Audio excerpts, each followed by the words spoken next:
Chapter 63. Thumbling, by William and Jacob Grimm.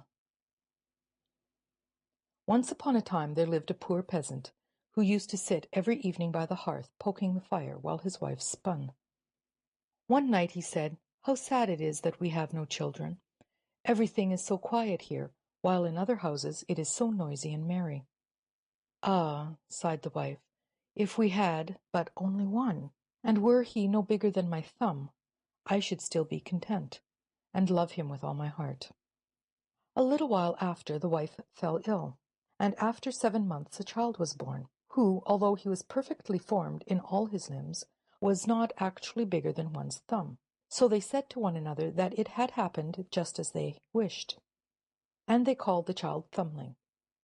Every day they gave him all the food he could eat. Still he did not grow a bit, but remained exactly the height he was when first born. He looked about him, however, very knowingly, and showed himself to be a bold and clever fellow, who prospered in everything he undertook. One morning the peasant was making ready to go into the forest to fell wood, and said, "Now I wish I had someone who could follow me with the cart." "Oh, father!" exclaimed Thumbling, "I will bring the cart. Don't you trouble yourself. It shall be there at the right time."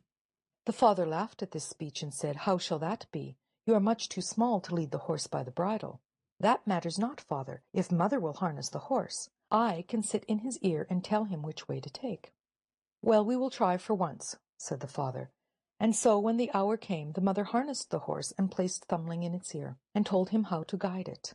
Then he set out quite like a man, and the cart went on the right road to the forest, and just as it turned a corner, and Thumbling called out, "Steady, steady," two strange men met it, and one said to the other, "My goodness, what is this? Here comes a cart, and the driver keeps calling to the horse, but I can see no one." "That cannot be all right," said the other. "Let us follow and see where the cart stops."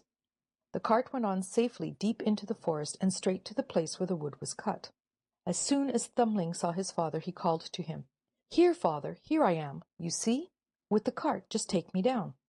The peasant caught the bridle of the horse with his left hand, and with his right took his little son out of its ear, and he sat himself down merrily on a straw. When the two strangers saw the little fellow, they knew not what to say for astonishment, and one of them took his companion aside and said, "This little fellow might make our fortune if we could exhibit him in the towns. Let us buy him." They went up to the peasant and asked, "Will you sell your son? We will treat him well." "No," replied the man, "he is my heart's delight, and not to be bought for all the money in the world." But Thumbling, when he heard what was said, climbed up by his father's skirt, and set himself on his shoulder, and whispered in his ear, "Let me go now, and I will soon come back again." So his father gave him to the two men for a fine piece of gold, and they asked him where he would sit. "Oh," he replied, "put me on the rim of your hat, then I can walk around and survey the country. I will not fall off." They did as he wished, and when he had taken leave of his father, they set out. Just as it was getting dark, he asked to be lifted down, and after some demur, the man on whose hat he was took him off and placed him on the ground. In an instant Thumbling ran off and crept into a mouse-hole, where they could not see him. "Good evening, masters," said he. "You can go home without me." And with a quiet laugh he crept into his hole still further. The two men poked their sticks into the hole, but all in vain, for Thumbling only went down further, and when it had grown quite dark they were obliged to return home full of vexation and with empty pockets. As soon as Thumbling perceived that they were off, he crawled out of his hiding-place and said, "How dangerous it is to walk in this field in the dark. One might soon break one's head or legs." And so saying he looked around, and by great good luck saw an empty snail-shell. "God be praised!" he exclaimed. "Here I can sleep securely," and in he went.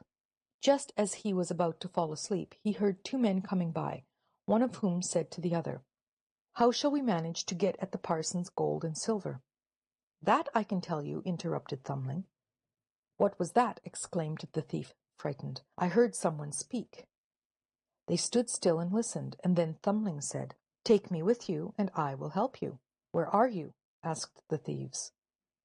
"Search on the ground, and mark where my voice comes from."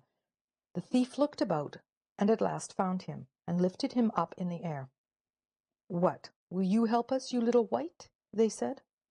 Do you not see I can creep between the iron bars into the chamber of the parson, and reach out to you whatever you require?" "Very well, we will see what you can do," said the thief.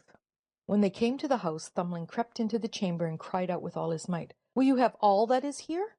The thieves were terrified, and said, "Speak gently, or some one will awake."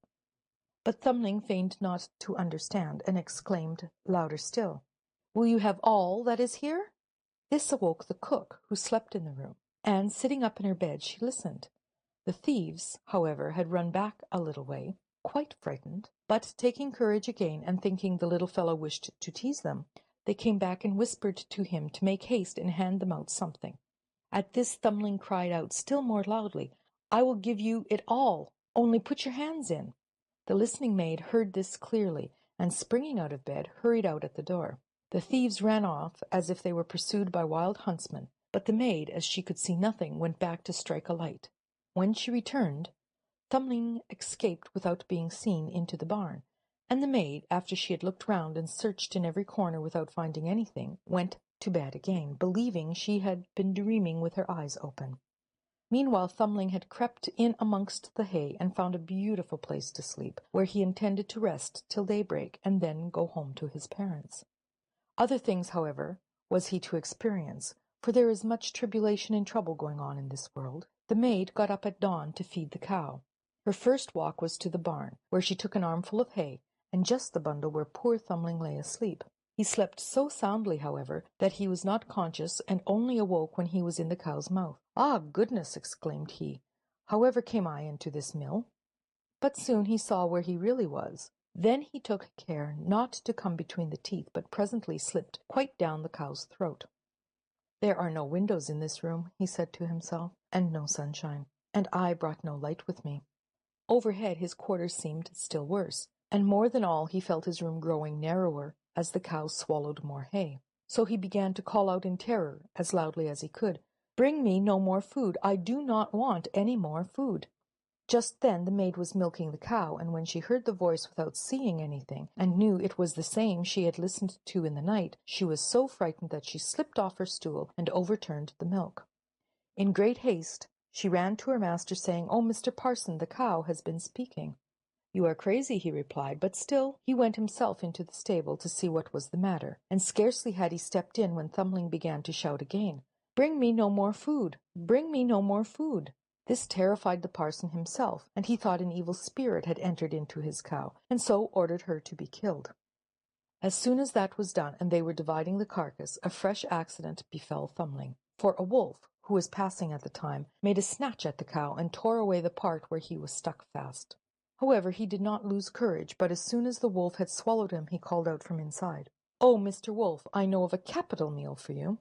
"Where is it to be found?" asked the wolf. "In the house by the meadow. You must creep through the gutter, and there you will find cakes, and bacon, and sausages, as many as you can eat," replied Thumbling, describing exactly his father's house. The wolf did not wait to be told twice, but in the night crept in and ate away in the larder to his heart's content. When he had finished, he tried to escape by the way he entered, but the hole was not large enough. Thereupon Thumbling, who had reckoned on this, began to make a tremendous noise inside the poor wolf, screaming and shouting as loud as he could. "Will you be quiet?" said the wolf. "You will awake the people." "Eh, what?" cried the little man. "Since you have satisfied yourself, it is my turn now to make merry." And he set up a louder howling than before.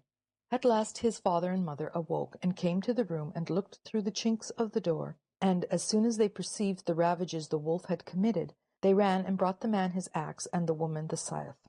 "Stop you behind," said the man as they entered the room. "If my blow does not kill him, you must cut him with your weapon and chop off his head if you can."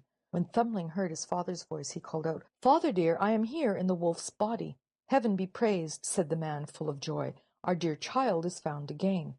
And he bade his wife take away the scythe, lest it should do any harm to his son. Then he raised his axe and gave the wolf such a blow on its head that it fell dead, and, taking a knife, he cut it open and released the little fellow, his son. "Ah," said his father, "what trouble we have had about you." "Yes, father," replied Thumbling, "I have been travelling a great deal about the world, heaven be praised. I breathed fresh air again." "Where have you been, my son?" he inquired. Once I was in a mouse's hole, once inside a cow, and lastly inside that wolf. And now I will stop here with you," said Thumbling. "Yes," said the old people, "we will not sell you again for all the riches of the world." And they embraced and kissed him with great affection. Then they gave him plenty to eat and drink, and had new clothes made for him, for his old ones were worn out with travelling. End of chapter 63.